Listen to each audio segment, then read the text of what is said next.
The executive's perfect wife. The vengeance of a pregnant woman. Stop scrolling. Are you absolutely certain you know the difference between true love and the ultimate betrayal?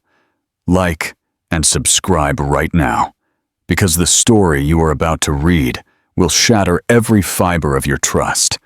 Prepare for the impact. This isn't just a breakup, it's a meticulously planned execution. Hit the notification bell so you don't miss the final, shocking conclusion. The void in the penthouse sky. The silence in the sprawling Manhattan triplex penthouse hit Mr. Alexander Thorne first. Not the peaceful quiet of a late morning, but a chilling, hollow void that clung to the air like a shroud. "Eleanor!" he called out, but only the echo of his own voice answered. On the impeccably made king-size bed, where his wife, 7 months pregnant, should have been sleeping, lay a single, crisp, cream-colored envelope. Her name wasn't on it. His was. Inside, the letter didn't scream or accuse. It was far worse. It was calm, precise, and utterly devastating. It spoke of a truth she could no longer conceal, and a future he had just irrevocably lost. Mrs. Eleanor Thorne was gone, and Alex was about to discover that her disappearance wasn't an act of weakness, but the opening move in a war he never saw coming. Tutu, the Gilded Cage, the Thorne penthouse, situated 50 stories above the glittering expanse of New York City's Central Park, was a testament to a life lived literally and figuratively above the clouds. Its floor-to-ceiling windows framed a metropolis that seemed to worship at their feet. For Eleanor, it was a beautiful cage, exquisitely decorated with museum-quality contemporary art, custom Italian furniture, and the suffocating weight of isolation. At 7 months pregnant, Eleanor moved through the opulent space with a soft grace that belied the subtle anxiety in her eyes. She often stood by the massive windows, one hand resting protectively over her swollen belly, watching the anonymous, tiny people below hurry on their way. Everyone seemed to be heading somewhere with purpose. She, in contrast, was simply waiting for her husband, Alexander, to return home, waiting for their baby, a boy she had already named Ethan, to arrive, waiting for the life she'd been promised to finally feel real. Alexander Thorne was a man forged in the crucible of ruthless ambition and old New England money. He was devastatingly handsome, with a charm that could disarm the most jaded of business partners, and a cruelty that had doubled his family's hedge fund, Thorne Capital, in less than 5 years. When he married Eleanor, warm-hearted landscape architect with a gentle smile and a genuine soul, the society pages called it a fairy tale. He was the prince, and she the beautiful, sweet lady who had captured his heart. But fairy tales, Eleanor was learning, were often best read from a distance.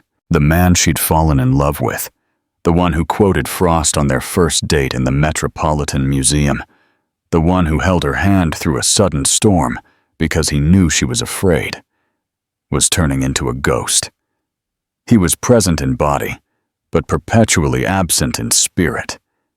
His mind was elsewhere.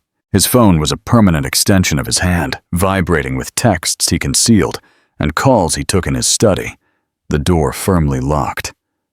"It's the merger, darling," he'd say, his voice a soft balm, meant to soothe any suspicion. "It's a monster. Just a few more weeks of this, I promise.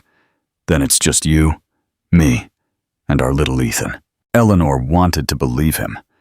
She clung to those words, repeating them to herself like a mantra. She filled her days with prenatal Pilates, designing the nursery in soft tones of sage and ivory, and reading parenting books until the words blurred.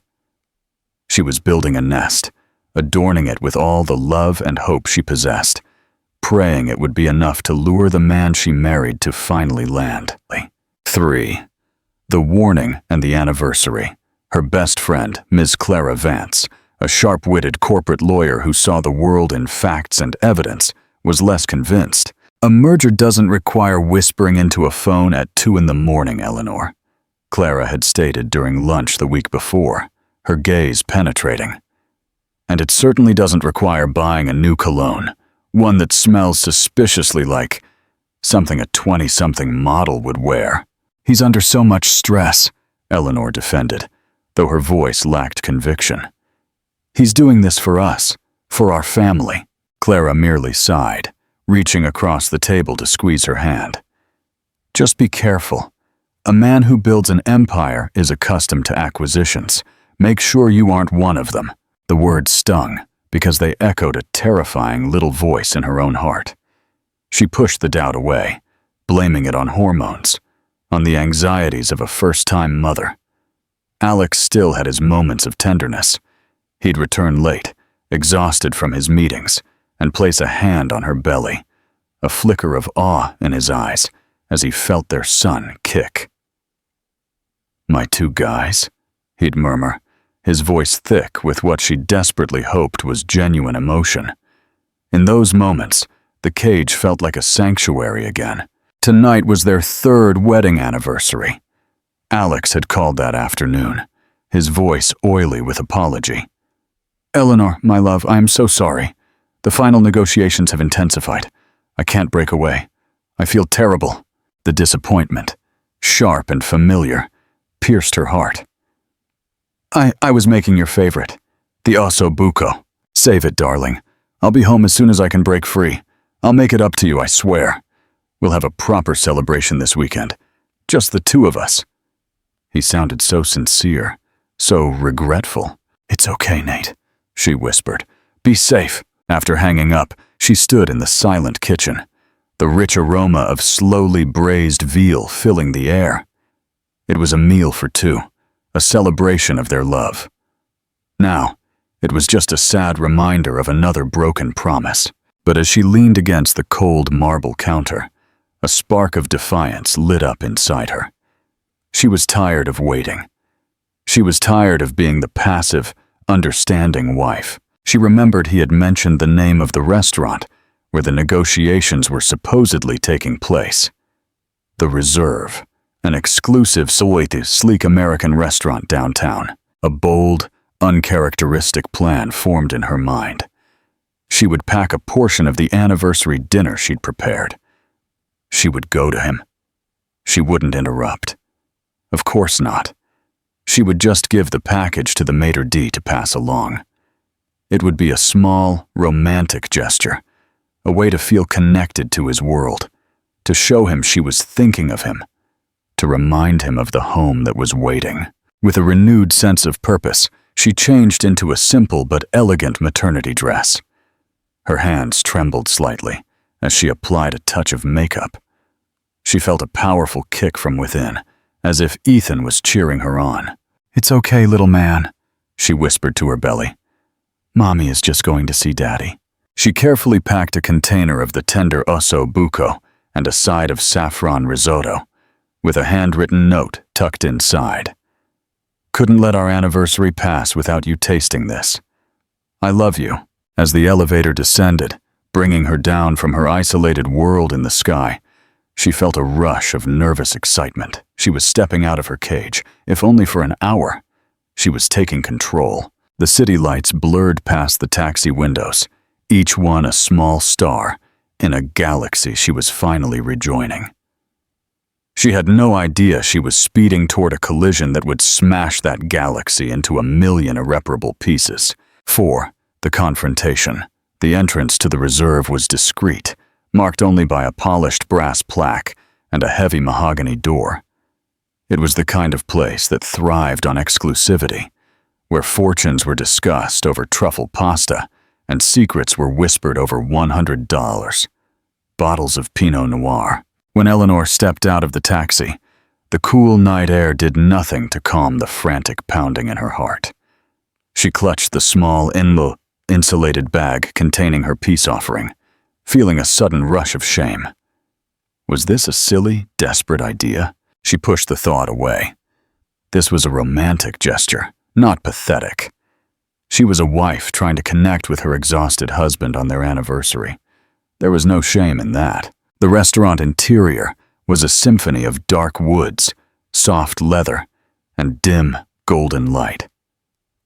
A wave of warmth and the soft murmur of conversations washed over her. The maitre d', a tall, impeccably dressed man, with an air of polite indifference, approached her. "Good evening, madame. Do you have a reservation?" "Oh, no, I'm not staying," Eleanor said quickly, offering him a warm smile. "I'm just here to drop something off for my husband. Alexander Thorne is having a business meeting here." The maitre d's expression flickered a fraction of a second, a subtle shift from professional courtesy to something guarded. "Mr. Thorne?" "Yes, he is with the merger group," the man confirmed. Eleanor's voice faltered slightly. She didn't even know the name of the company he was supposedly merging with. The realization ran down her spine with a chill. "Of course, one moment." He glanced at a Perkis screen on his podium, frowning slightly. "Mr. Thorne is seated in one of our most private banquettes, toward the back. Could you just give him this for me?" she asked, holding up the bag. "It's an anniversary surprise." The man's eyes softened with what seemed like genuine pity. It was a look that put every nerve in Eleanor's body on high alert. Perhaps it would be better if you delivered it yourself, madame. This way." He gestured down a short, carpeted hallway, away from the main dining room. A feeling of dread, cold and heavy, began to pool in Eleanor's stomach. Why wouldn't he just take the bag? Why was he looking at her like she was a lamb being led to slaughter? Her feet felt like lead as she followed him. He stopped just short of a secluded corner where a single banquette offered its occupants an intimate view of the city skyline. He nodded toward the banquette, and then, with a quiet, "Excuse me," retreated, leaving her standing alone in the hallway. From her vantage point, she could only see the back of Alexander's head. He was leaning forward, his posture animated, and engaged in a way she hadn't seen in months. Facing him, a woman's hand, adorned with a delicate diamond bracelet, rested on the table. A cascade of platinum blonde hair caught the light. Eleanor's breath hitched. She took a hesitant step forward, peering around the partition. And then she saw her. The woman was Sasha Dubois, a famous tech influencer, whose face graced the cover of magazines that lay unread on her coffee table. She was impossibly beautiful, her features sharp and angelic. Her body was tightly encased in a glittering silver dress that left little to the imagination. But it wasn't her beauty that made Eleanor's world real. It was the way Sasha was looking at Alexander, a look of sensual, possessive intimacy. And it was the way Alexander was looking back. He was smiling. Not the tired, distracted smile he gave Eleanor, but a full, unguarded smile of pure delight. He reached across the table, his hand covering Sasha's, their fingers intertwined. He leaned in and whispered something that made Sasha laugh, a tinkling sound that grated on Eleanor's ears, like shattering glass. This was not a business meeting. This was a date. The air left Eleanor's lungs. The small bag in her hand suddenly felt like it weighed 1,000 pounds. The anniversary dinner, the symbol of her love and effort, was now a pathetic joke. Every late night, every whispered phone call, every monster merger clicked into place, forming a hideous mosaic of deception. Clara's warnings, her own suppressed doubts, they all came roaring to the surface. A wave of nausea and dizzying pain washed over her. She stumbled backward, her hand flying to her mouth to stifle a sob. The movement caught Alexander's attention. His head snapped around. His smile vanished, replaced by a mask of pure unadulterated shock, which quickly morphed into cold fury. His eyes, the same eyes that had once looked at her with adoration, now blazed with the anger of a man who had been caught. He unlaced his hand from Sasha's and stood up abruptly, his chair scraping loudly against the floor. Sasha glanced over her perfectly sculpted face, registering a flash of annoyance before settling into a smirk of triumphant contempt upon seeing Eleanor, pregnant, heartbroken, and utterly out of place. "Eleanor!" Alex hissed, striding toward her. He grabbed her arm, his grip painfully tight, and dragged her further down the hallway, away from the prying eyes of the other diners.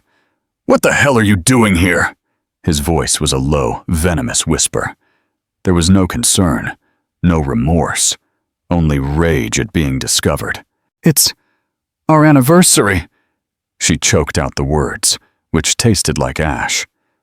The bag slipped from her fingers, hitting the plush carpet with a dull thud. "Our anniversary.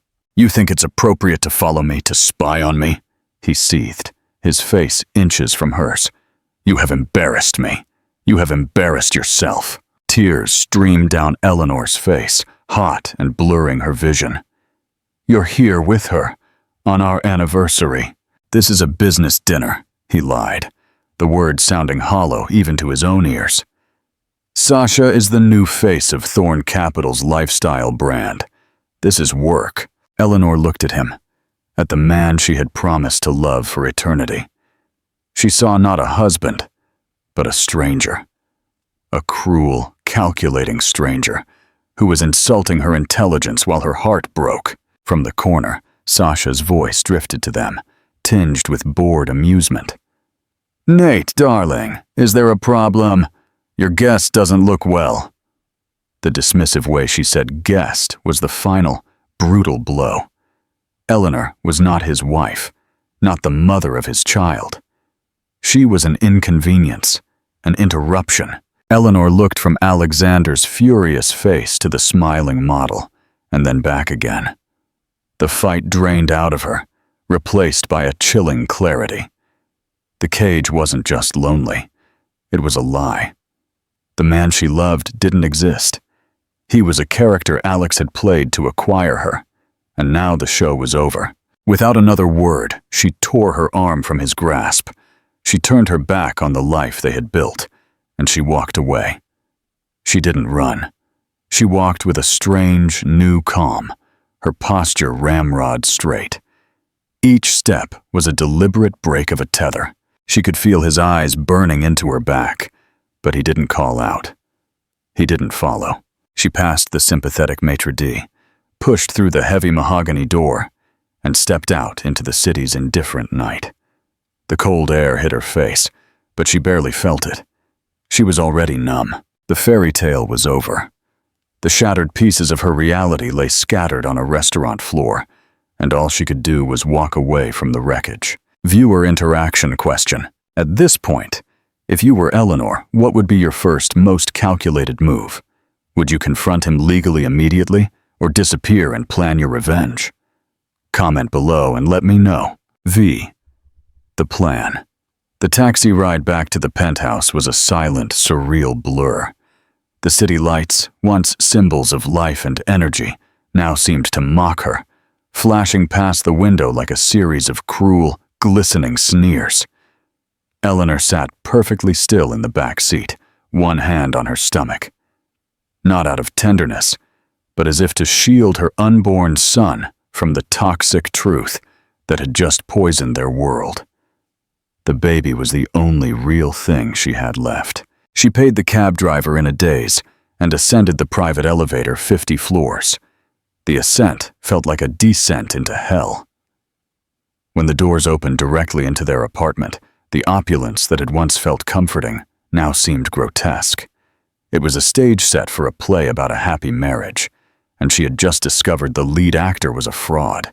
The scent of the osso buco she had prepared with such love still hung in the air, a sickly sweet reminder of her naivete. She walked into the kitchen, her movements stiff and robotic, and poured the entire pot of food down the garbage disposal. She watched, mesmerized, as the dark, rich meat and vegetables were pulverized, grinding into an unrecognizable mess. It felt symbolic. For hours, she wandered the vast apartment like a ghost.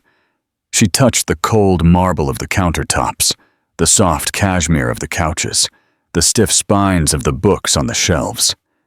These were the props of her life, and they felt utterly alien to her. She drifted into the nursery, a sanctuary of sage and ivory that was now contaminated. The tiny outfits hanging in the closet, the small rocking horse in the corner, the mural of soft stars on the ceiling. It was all for a boy who would now be born into a broken home. A raw, wrenching sob finally escaped her lips, breaking the suffocating silence. She collapsed onto the floor, leaning against the crib, and she cried. She cried for the man she thought she'd married, for the love she thought they shared, for the future they had stolen. She cried until she was hollowed out, until no tears remained. Only a cold, hard clarity settling deep in her bones. Alex's betrayal wasn't just an affair. It was a fundamental disrespect for her, for their marriage, for their child. His rage at being discovered was more telling than any apology. He wasn't sorry for what he did. He was furious that she had seen him for who he truly was. She couldn't raise a child in this environment of lies and contempt. She couldn't let her son grow up thinking this was what love looked like. A new emotion began to bloom in the desolate landscape of her heart. Not anger, but resolution. An iron, unshakable resolution. She would not be a victim. She would not be the poor, pregnant wife whispered about in the society columns. She would not stay and fight a man with no honor. She would disappear. The plan formed with an astonishing speed and precision she didn't know she possessed. It was as if the shock had burned away all her indecision, leaving only a core of pure, protective instinct. She went to her private study, a small room Alex had always dismissed as her hobby space. She opened a locked drawer of her desk, revealing a passbook for a savings account he didn't know existed. It was an inheritance from her grandmother, a fiercely independent woman who had once told her, "Always have your own garden, dear, a place no one else can touch." Eleanor had kept the account, depositing small amounts from her freelance landscape consulting work over the years. It wasn't a fortune, but it was enough. It was her garden. She packed a single discreet suitcase. Not with the designer clothes of her current life, but with practical things. Comfortable shoes, simple dresses, the worn copy of Pride and Prejudice her mother had given her. She took only one framed picture, an ultrasound of Ethan. She packed her prenatal vitamins and a small folder containing her essential documents. Everything else, the couture gowns, the glittering jewels, the empty trappings of being Mrs. Thorne, she left behind. They were parts of a costume she would never wear again. Finally, she sat at the large mahogany desk in Alexander's study. She pulled out a single sheet of his heavy, monogrammed stationery. Her hand did not shake as she wrote. She poured none of her sorrow onto the page. There would be no accusations, no pleas, no long, tear-soaked explanations. He didn't deserve her pain. She wrote only 3 short sentences. "Alexander, you once told me you could never live in a world without trust. I see now you were only speaking of your own. I am going to find a world where my son can breathe the truth." She did not sign it with love. She did not sign it at all. She walked into their master bedroom. The king-size bed, with its 1,000 thread-count sheets, looked vast and empty. She placed the folded letter right in the center of his pillow. It was a stark, white flag of surrender, in a war he didn't even know she was fighting. With one last look around the penthouse that was no longer her home, Eleanor Thorne headed for the service elevator. Small suitcase in hand, she rode it down to the ground floor, exiting not into the grand, guarded lobby, but onto a quiet side alley. She slipped into the pre-dawn darkness of the city, melting into the shadows like a ghost, leaving behind a life that had been nothing but a beautiful, gilded lie. Subscribe now to see what happens next. Don't miss the part where she completely dismantles his empire. 6. The clock starts ticking. Hours later, Alexander returned. He was still seething, replaying the disastrous scene at the restaurant. Sasha had been furious. accusing him of being careless.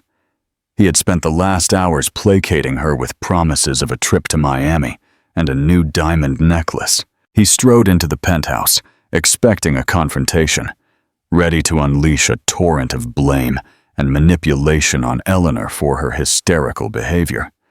But the apartment was silent. "Eleanor," he called out, a thread of irritation in his voice. "We need to talk." Silence. He walked into their bedroom, his speech already prepared, but stopped dead in the doorway. The bed was empty, perfectly made. And on his pillow, that solitary cream-colored envelope waited. He picked it up, a knot of unease tightening in his stomach. He read the 3 sentences. He read them again. The words were quiet, devoid of the emotion he had expected. It was their very coldness that chilled him to the bone. This wasn't the writing of a distraught wife who would be crying at her mother's house. This was something else, something final. A frantic search of the apartment revealed nothing else out of place. All her clothes were there. Her jewelry box was intact. But her passport was gone from the safe, and the small suitcase she'd owned since before they were married was missing. It was as if she had simply evaporated. He stood in the middle of the living room as the sun began to rise, bathing the penthouse in pale, indifferent light. The letter was still clutched in his hand. Annoyance slowly gave way to a strange, unfamiliar feeling. It wasn't guilt. Not yet. It was dread. The chilling realization that he had underestimated the quiet, gentle woman he called his wife. He had broken her heart, and in response, she had simply vanished. 7. The cracks appear. For the first 48 hours, Alexander's primary emotion was a simmering, arrogant rage. Eleanor's disappearance was, his mind, a childish, theatrical ploy designed to punish him. He pictured her holed up in Clara's apartment, crying and waiting for him to grovel with apologies and a ridiculously expensive piece of jewelry. He decided to let her stew in her own sauce, to realize how foolish she was being. He needed to control the narrative, and the first step was to project an aura of calm and indifference. He went into the office, presided over his meetings with his usual authority and sharpness, and even joked with his senior partners. When his secretary asked if Mrs. Thorne was well, as she hadn't called to confirm his dinner reservations, Alexander waved a dismissive hand. She decided to visit her brother in San Francisco for a few days, a last-minute trip before the baby comes. You know how she is. The lie came easily, but even to him it sounded weak. Eleanor hadn't spoken to her brother in over a year after a trivial argument. It was a clumsy patch on a rapidly unraveling reality. By night, the silence of the penthouse grew louder, more accusing. He'd walk past the nursery, and the sage and ivory perfection of the room felt like a judgment. He'd see her favorite mug next to the coffee maker and feel a strange pang of something. It wasn't loss. Not yet. It was disruption. His neatly ordered life had been interrupted. He called her phone, but it went straight to voicemail after a single ring. It was off. He sent a series of texts, each escalating in tone. "Eleanor, this game is absurd. Come home. I know you're with Clara. Tell her to stop feeding you this feminist nonsense. We are married and we will work this out." "Fine. Do what you want. But you are being incredibly selfish. Think about the baby." There was no reply. On the 3rd day, a crack appeared in his composure. One of the city's most ravenous gossip columnists, a woman named Dahlia Vane, called his office. "Alex, darling," she cooed, her voice dripping with fake concern. "I've heard a rather unsettling rumor that Eleanor was seen fleeing the reserve in tears the other night, and no one has seen her since. Is everything well in paradise?" Alexander's blood ran cold. "Dahlia, you know how rumors are. Eleanor is perfectly fine. She's on a short trip." "Oh, how lovely. And I suppose the other rumor, that you were dining with the exquisite Sacha Dubois at that very moment, is also just a little misunderstanding." He hung up the call, His hand was shaking slightly. The story broke the next morning. A small but poisonous piece on the society pages. Thorne troubles. Is the fairy tale over? Billionaire magnate Alexander Thorne was seen in a cozy tête-à-tête with model Sasha Dubois on his anniversary, while his wife Eleanor, 7 months pregnant, has allegedly gone on a trip. Sources say Mrs. Thorne has been uncontactable for days. Has the fairy tale turned sour? The article was like a lit match thrown into a room full of gasoline. The calls started immediately. His mother, a formidable matriarch concerned only with the family's public image, was apoplectic. Alexander, what is the meaning of this? A missing pregnant wife? A model? Have you lost your mind? Find your wife and fix this before it tarnishes the Thorne name. His business partners were more subdued, but equally concerned. The merger was in its final, delicate stages. The image of the CEO embroiled in a sordid domestic scandal was catastrophic. This has to go away, Alex, his senior partner warned in a grim voice. Clean it up. The panic, cold and sharp, finally pierced Alexander's arrogance. This was no longer a marital dispute. It was a crisis. He drove to Clara Vance's law firm, storming past the reception and barging into her office. Clara sat behind her desk, her expression cool and collected. She didn't appear surprised to see him. "Where is she?" he demanded, his voice hoarse. "I assume you mean your wife," Clara replied, her tone glacial. She did not invite him to sit. "The one you publicly humiliated. This is between Eleanor and me. You have no right to hide her from me." Clara leaned forward, her eyes narrowed. "Let me be very clear, Alexander. I have not seen or spoken to Eleanor since before your anniversary. But if I knew where she was, I wouldn't tell you. A man who cannot be trusted with his wife's heart certainly cannot be trusted with her location. Now get out of my office before I have you escorted out for trespassing." Her denial was so absolute, so convincing, that it genuinely terrified him. If Eleanor wasn't with Clara, where the hell was she? The situation spiraled out of control. The media firestorm grew. News vans were now parked outside his office building and his penthouse. The story had evolved. The disappearance of Eleanor Thorne. Her face, along with a glossy photo of a pregnant Eleanor and a seductive shot of Sasha, was everywhere. Sasha, far from being a comfort, became a nightmare. She called him incessantly, her voice a shrill mix of panic and accusation. "My agent just dropped me. They said the scandalous homewrecker image isn't good for my brand. You told me she was nobody, Alex. You told me you had it under control." "I am handling it," he snapped back, his patience exhausted. "I am handling it. The whole world thinks I'm a monster who drove a poor pregnant woman away. You need to fix this. Call a press conference. Tell them we're in love." And she was unstable. Her self-centered narcissism was, all of a sudden, repulsive to him. The glamour and excitement she represented had soured into something cheap and desperate. He saw her for what she was, another acquisition, and one that was rapidly losing its value. A week after Eleanor left, Alexander sat alone in the dark penthouse, the city lights twinkling indifferently outside. His empire was shaking, his reputation was in tatters, and his mistress was a liability. The silence of the apartment was no longer just empty. It mocked him. He looked back at the letter. The 3 brief sentences that had started it all. "I am going to find a world where my son can breathe the truth." He had dismissed it as melodrama.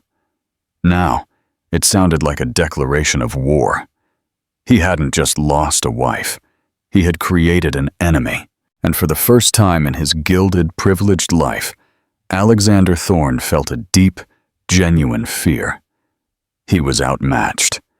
His usual tools of power, money, and intimidation were useless.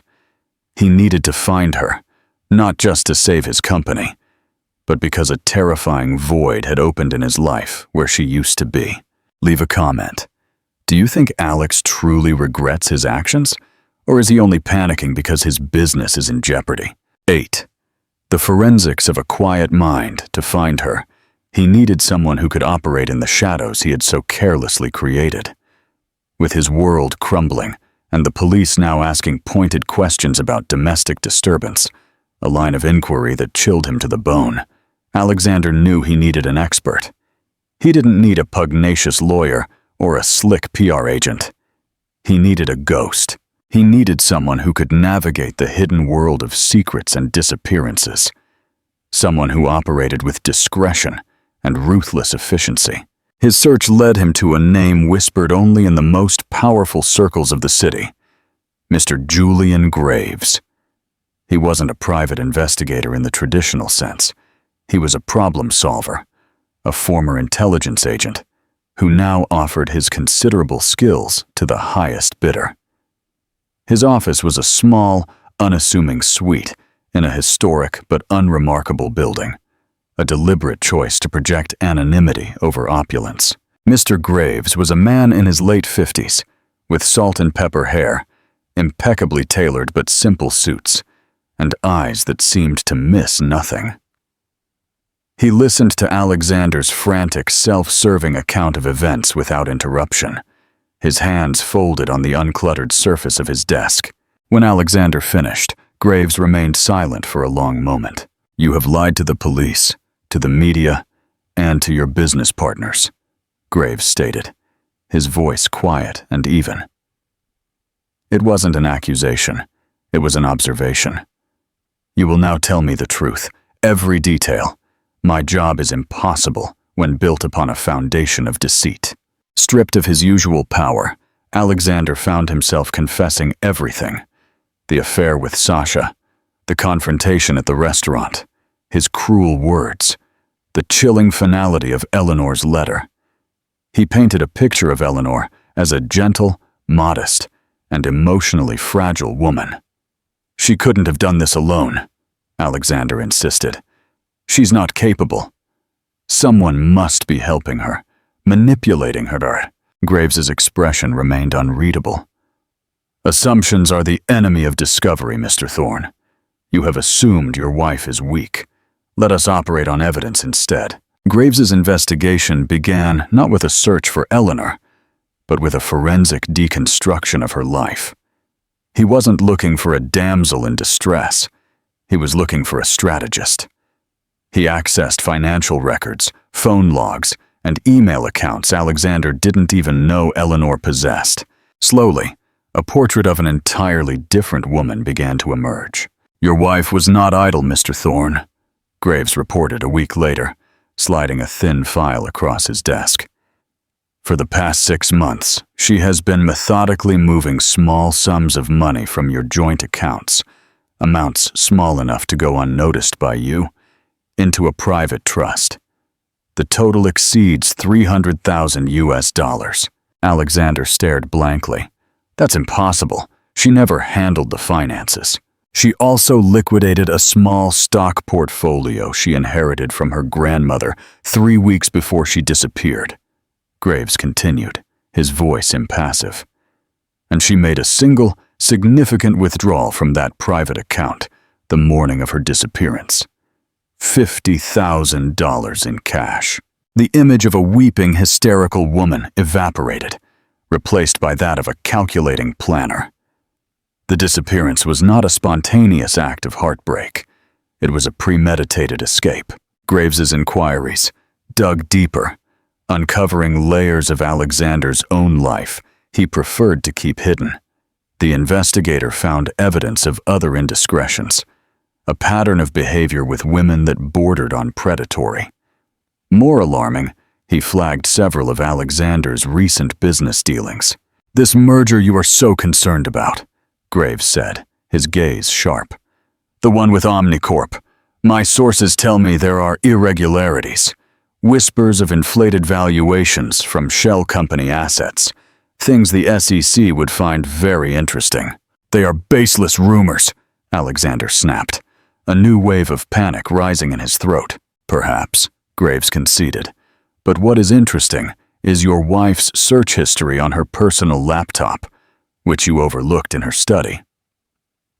In the weeks leading up to her departure, she wasn't just looking up nursery furniture. She was searching for forensic accounting, whistleblower protection, and the names of several prominent white-collar crime attorneys, including notably Clara Vance, who specializes precisely in that field. The room seemed to shrink around Alexander. A deep, nauseating chill ran through him. Eleanor's departure wasn't just about the affair. That was merely the catalyst. She had been investigating. She had found something. Something far more dangerous to him than a jilted mistress. The affair didn't just break her heart. It confirmed that the man she was married to was rotten to the core, and it gave her the final push she needed to act. She wouldn't, Alexander stammered, the words hollow.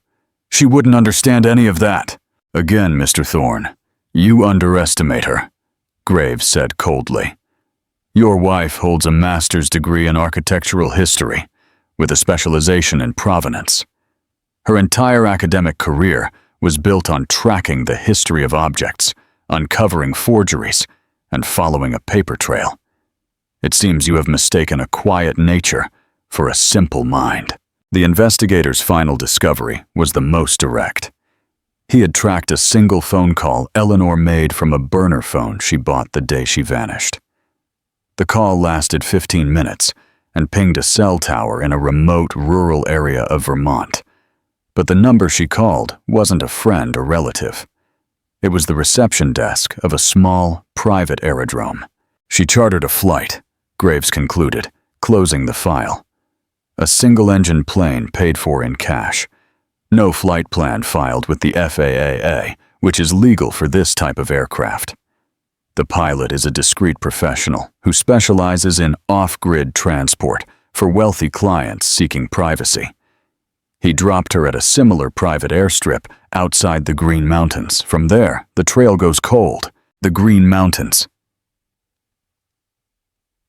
A haven for the wealthy, but also a gateway to vast, isolated mountain communities where a person could easily disappear if they had the resources and the will. Alexander slumped in his chair, utterly defeated. Every move he made had been anticipated. Every assumption he had was wrong. He had been playing checkers, while Eleanor was playing a masterful game of chess. Her letter suddenly made terrifying sense. She wasn't just leaving him. She was fleeing him, protecting her son from a man she now saw as a criminal. And she had taken something with her. Knowledge. Knowledge that could not only end his marriage, but could also send him to prison. The search for his missing wife had turned into a desperate race to find a woman who had the power to utterly destroy him. And by all indications, she was 2 steps ahead. Ike's, the new life of Amelia Grace. The air in the small mountain town of Stowe, Vermont, was thin, crisp, and clean. It smelled of pine and damp earth, an aroma so fundamentally different from the exhaust-choked air of Manhattan that it seemed to belong to another planet. For the woman now known as Amelia Grace, it was the smell of freedom. Eleanor, or Amelia, as she now called herself, had found the town through a network Clara had meticulously arranged. It was a town nestled deep in the Green Mountains, a place for people who didn't want to be found. Here, she wasn't the millionaire's missing wife. She was a quiet, pregnant widow who had moved west to escape painful memories and start anew. The townspeople, rough-hewn and self-reliant, respected privacy. They offered quiet smiles and nods, but asked no prying questions. Her new home was a rustic log cabin on a few acres of land, with a burbling creek nearby and a breathtaking view of the snow-capped peaks. It was a world away from the sterile, glass-walled penthouse. Here, the floors were warm, knotty wood. The furniture was comfortable and worn, and the silence was peaceful, not oppressive. The first few weeks were a whirlwind of settling in and decompressing from the trauma of her escape. There were nights she woke up screaming. The image of Alex's furious face and Sasha's mocking smile burned into her memory. But with every sunrise that painted the mountains in shades of rose and gold, the ghosts of her past life began to fade. She hadn't done it alone.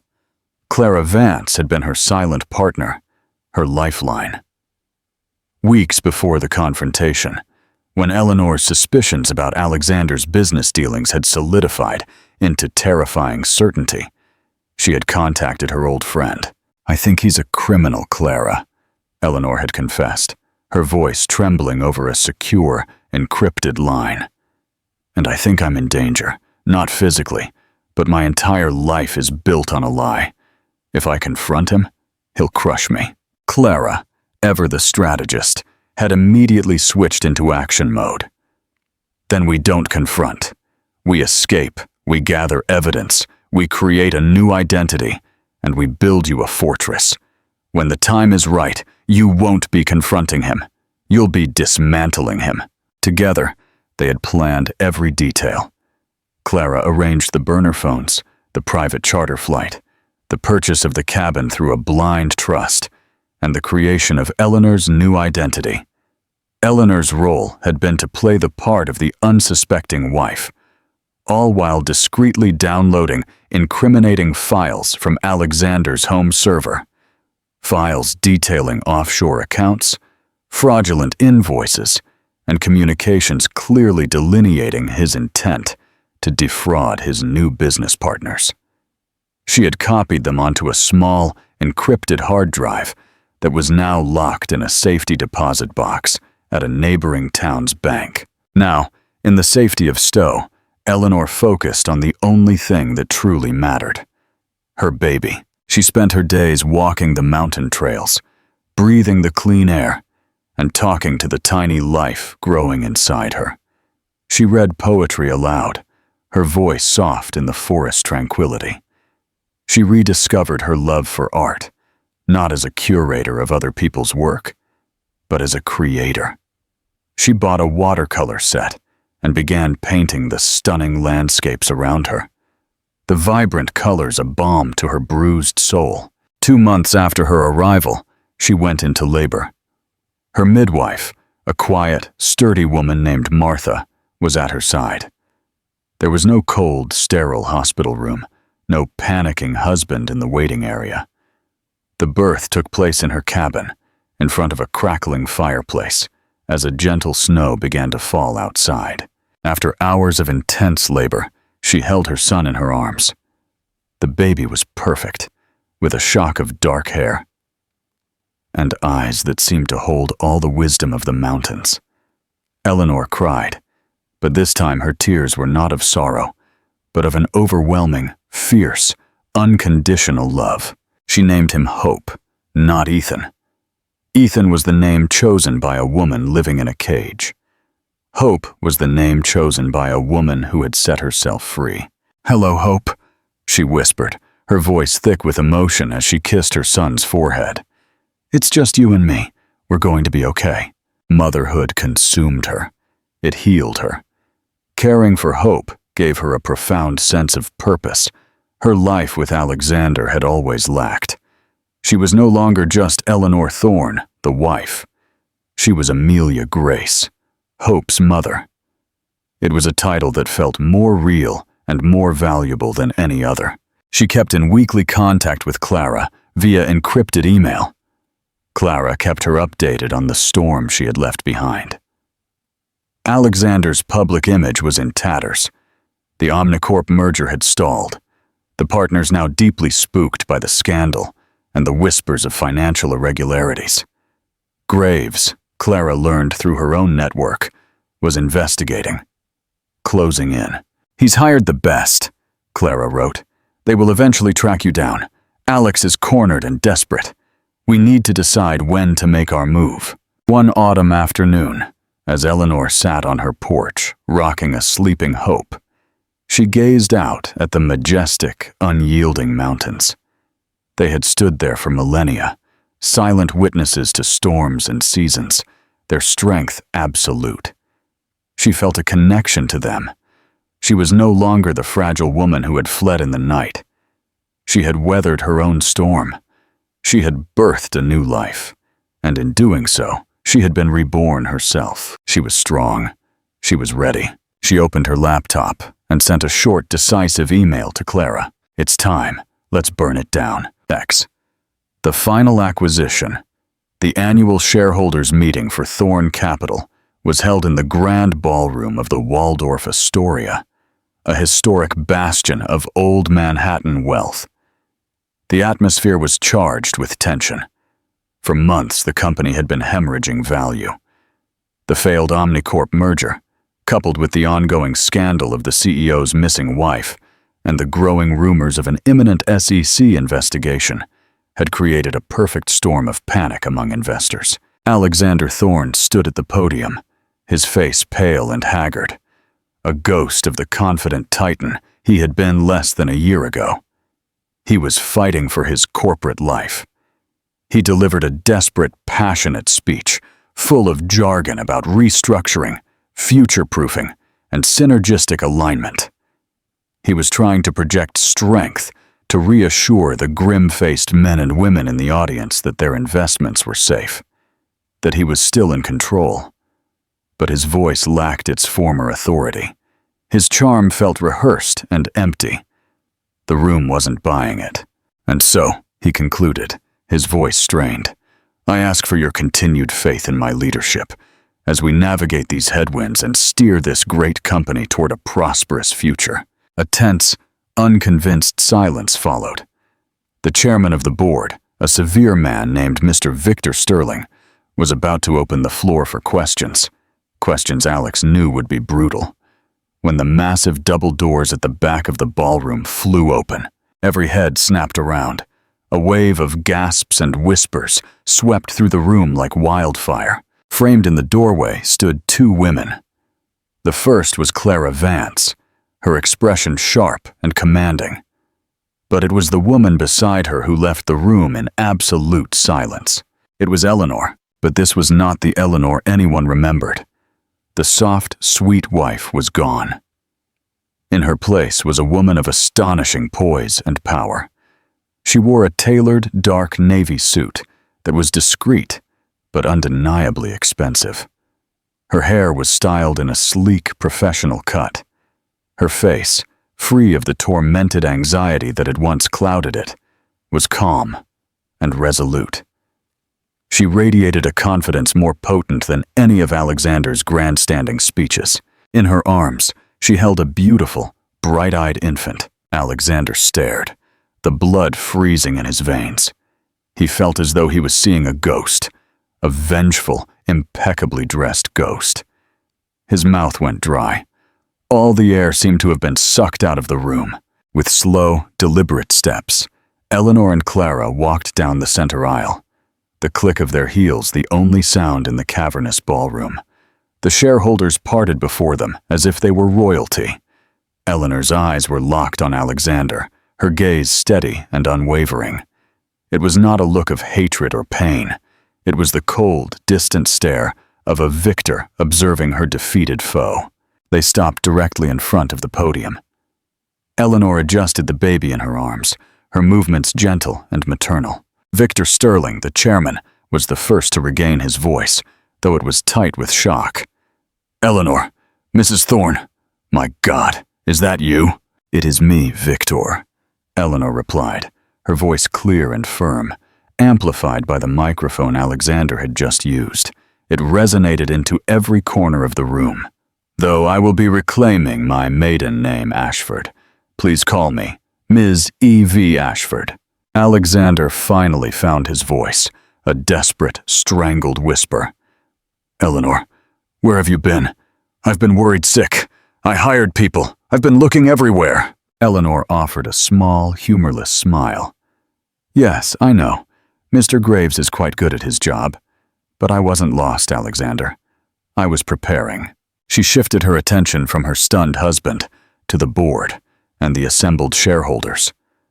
"I apologize for this interruption," her voice rang out with authority, "but I am here today as the mother of Hope Ashford, who, through my marital agreement and her paternal lineage, is a significant shareholder in this company, and I am here as a whistleblower." A collective gasp swept the room. The word whistleblower was like a death knell. Clara Vance stepped forward, opening a leather briefcase. "My client, Ms. Ashford, holds irrefutable proof that Mr. Thorne has been, for the past 2 years, involved in a systematic scheme to defraud this company and its shareholders." She began to distribute thin, neatly bound dossiers to the stunned board members.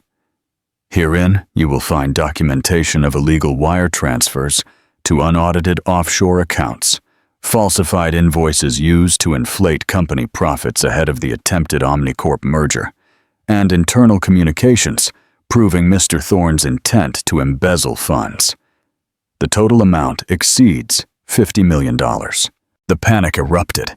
Shouts of disbelief and anger filled the ballroom.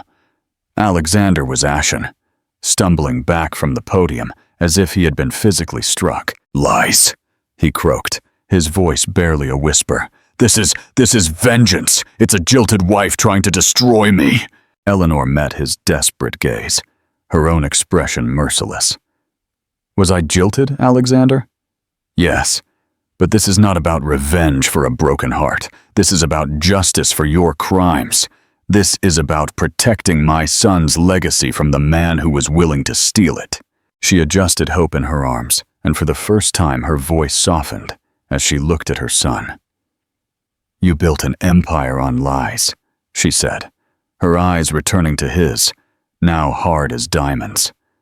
"And I am here to ensure that my son's future is built on the truth." Her entry was not just a return. It was a coup d'etat. She hadn't come back to reclaim her place at his side.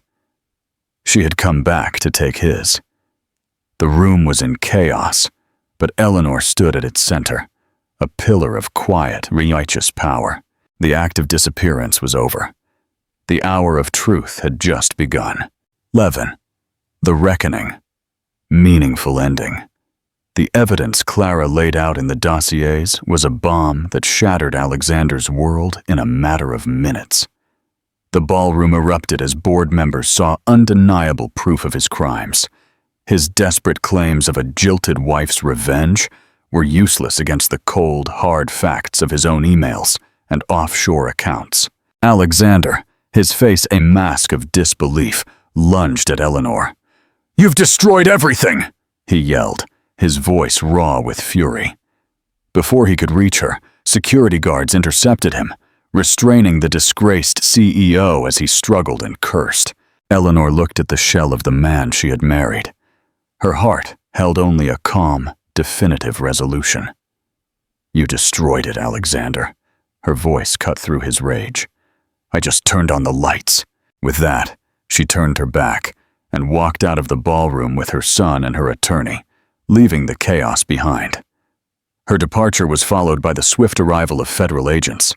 Alexander was arrested on the spot, his fall as public and humiliating as he had always feared.